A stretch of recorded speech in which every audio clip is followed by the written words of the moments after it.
যে জাতি আল্লাহকে ফাঁকি দিতে চেয়েছিল, এক সকালে তারা আর মানুষ ছিল না। কল্পনা করুন, এক সকালে ঘুম থেকে উঠে দেখলেন আপনার পুরো শহর বদলে গেছে। যারা গতকাল পর্যন্ত মানুষ ছিল, আজ তারা আর মানুষ নেই। না কোনো ভূমিকম্প হয়েছে, না কোনো ঝড়, না কোনো যুদ্ধ। তবু আল্লাহর এক ফয়সালায় পুরো একটি জাতি অপমানিত হয়ে বানরে পরিণত হয়েছে। কিন্তু কেন? তাদের অপরাধ কি ছিল? তারা কি খুন করেছিল? কোনো যুদ্ধ শুরু করেছিল? না, তাদের অপরাধ ছিল আল্লাহর হুকুমের সাথে চালাকি করা। আজ আমরা জানব কোরআনে বর্ণিত সেই ভয়ঙ্কর জাতির কাহিনী, যারা ভেবেছিল তারা আল্লাহকে ফাঁকি দিতে পারবে। আর এই ঘটনার ভিতরে লুকিয়ে আছে আমাদের সবার জন্য একটি কঠিন সতর্কবার্তা। বিসমিল্লাহির রহমানির রহিম। আসসালামু আলাইকুম ওয়া রাহমাতুল্লাহি ওয়া বারাকাতুহু।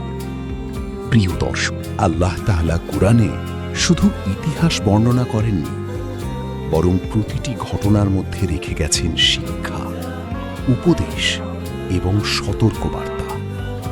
আজ আমরা জানব বনী ইসরাইলের এমন এক সম্প্রদায়ের ঘটনা, যাদের কাহিনী কুরআনে বিশেষভাবে উল্লেখ করা হয়েছে। একটি জাতি যারা আল্লাহর অসংখ্য নিয়ামত পেয়েছিল, একটি জাতি যাদের সামনে সত্য ছিল একেবারে পরিষ্কার। কিন্তু যখন আল্লাহ তাদেরকে একটি ছোট পরীক্ষায় ফেললেন, তখন প্রকাশ পেয়ে গেল তাদের অন্তরের আসল অবস্থা। আল্লাহ তাআলা সূরা আল আরাফে বলেন, তাদেরকে সেই জনপদের কথা জিজ্ঞেস কর যা সমুদ্রের তীরে অবস্থিত ছিল, যখন তারা শনিবারের ব্যাপারে সীমা লঙ্ঘন করেছিল। সূরা আল আরাফ আয়াত ১৬৩। সমুদ্রের তীরে ছিল সেই জনপদ। সেখানকার মানুষের প্রধান জীবিকা ছিল মাছ ধরা। আল্লাহ তাদেরকে নির্দেশ দিলেন ৬ দিন মাছ ধরতে পারবে, কিন্তু শনিবার মাছ ধরা সম্পূর্ণ নিষিদ্ধ। এটাই ছিল তাদের ঈমানের পরীক্ষা। প্রথম দিকে সবকিছু স্বাভাবিক ছিল, কিন্তু এরপর আল্লাহ এমন ব্যবস্থা করলেন যা তাদের অন্তরের লোভকে প্রকাশ করে দিল। শনিবারের দিন সমুদ্র ভরে যেত মাছে। বড় বড় মাছ তীরের একেবারে কাছাকাছি চলে আসতো, আর অন্য দিনগুলোতে মাছ পাওয়া যেত অনেক কম। এখন শুরু হলো আসল পরীক্ষা। লোকেরা বলতে লাগলো, এত মাছ সামনে থাকবে আর আমরা ধরবো না? শয়তান তাদের কানে কানে ফিসফিস করতে লাগলো, সরাসরি নিষেধাজ্ঞা ভেঙো না, একটু কৌশল করো। তখন তারা সমুদ্রের পাশে খাল তৈরি করলো, ফাঁদ তৈরি করলো। শনিবার মাছগুলো সেই ফাঁদে ঢুকে পড়ত, আর রবিবারে এসে তারা মাছ তুলে নিত। তারা মনে করল, আমরা তো শনিবার মাছ ধরি না। কিন্তু তারা ভুলে গিয়েছিল, আল্লাহ শুধু বাহ্যিক কাজ দেখেন না, তিনি মানুষের অন্তরও দেখেন। রাসূলুল্লাহ সাল্লাল্লাহু আলাইহি ওয়াসাল্লাম বলেছেন, নিশ্চয়ই কাজের মূল্যায়ন নিয়তের উপর নির্ভরশীল। সহিহ বুখারী। শহরের নিকার মানুষরা তাদেরকে সতর্ক করল।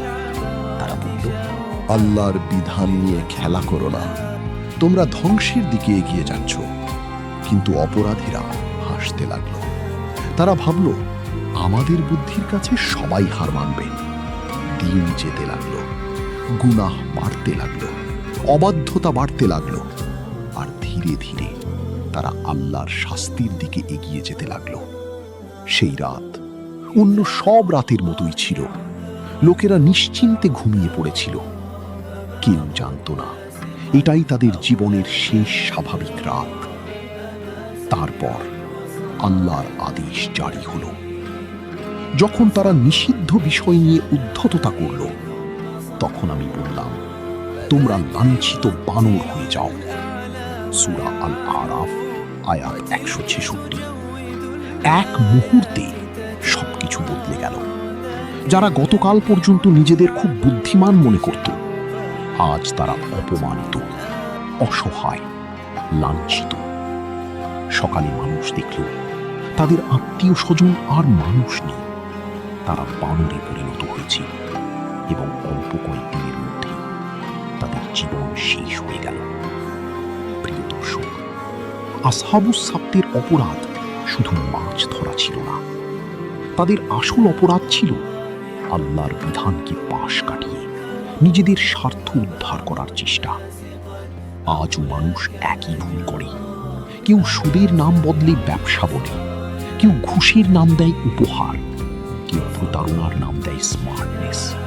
কিন্তু আল্লাহকে কখনো ধোঁকা দেওয়া যায় না। মানুষের চোখকে ফাঁকি দেওয়া সম্ভব, কিন্তু রব্বুল আলামিনের জ্ঞান থেকে কিছুই গোপন নয়। তাই আজ নিজেকে প্রশ্ন করুন, আমি কি সত্যি আল্লাহর আদেশ মেনে চলছি, নাকি নিজের সুবিধা মতো ধর্মকে ব্যাখ্যা করছি? আল্লাহ তাআলা আমাদের সবাইকে তার সত্যিকার আনুগত্য করার তৌফিক দান করুন। আমিন। ভিডিওটি যদি আপনার কাছে শিক্ষণীয় মনে হয়ে থাকে তাহলে একটি লাইক দিন, কমেন্টে লিখুন, আল্লাহর হুকুমের সাথে চালাকি করা কি আজও আমাদের সমাজে দেখা যায়?